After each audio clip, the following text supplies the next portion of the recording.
Nag-take na pala sila ito ng vitamins mga kaibigan. Ito na yung vitamins nila. Yan.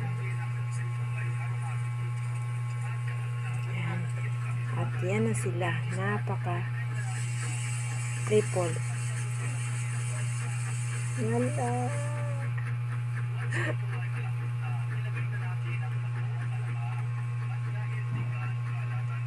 This coming May 9, first shot nila sa vaccine.